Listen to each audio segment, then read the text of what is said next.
4 মাসের কলিজার টুকরো সন্তানকে রেখে পরিবারের মুখে হাসি ফোটাতে বুক ভরা স্বপ্ন নিয়ে বিদেশে পাড়ি জমিয়েছিলেন লক্ষ্মীপুরের তাজউদ্দিন সজীব। অথচ মাত্র 6 মাসের মাথায় সেই হাসির বদলে সাদা কাফনে মোড়া নিথর দেহ হয়ে দেশে ফেরার অপেক্ষা। মালদ্বীপের গ্যাস সিলিন্ডার বিস্ফোরণে নিভে গেছে লক্ষ্মীপুরের এই তরুণের জীবন প্রদীপ, যার উপার্জনে শোধ হওয়ার কথা ছিল জমি বন্ধক রাখা 5 লাখ টাকার ঋণের বোঝা। সজীবের এমন অকাল মৃত্যুতে পুরো এলাকা জুড়ে এখন বইছে শোকের ছায়া। একই রুমে আবদ্ধ প্রায় 25 থেকে 30 জন লোক দগ্ধ হয়ে যায়, তার মধ্যে 5 জনই নিহত হয়, তার মধ্যে আমার ভাই একজন।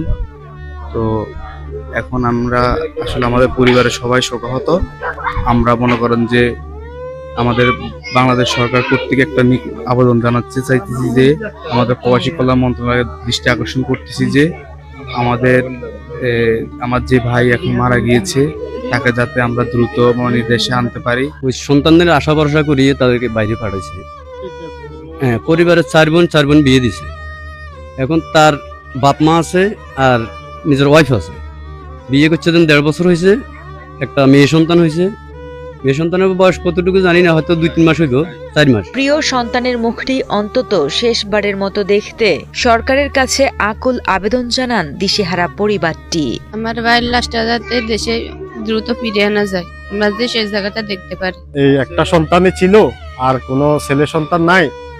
আমার খালু অসুস্থ, খালাও অসুস্থ, তার উপরেই এখন মোটামুটি সংসারটা ডিফেন্স বিগত 7 থেকে 8 মাস।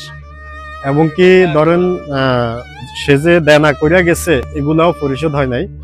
তো আমরা সরকারের কাছে আকুল আবেদন করি যে যদি অসহায় পরিবারের পাশে আসি দাঁড়ায়, তাহলে আমরা সাধারণ জনগণ কিংবা এই ভিকটিমের আত্মীয় স্বজন আমরা সবাই সরকারের কাছে কৃতজ্ঞ থাকি।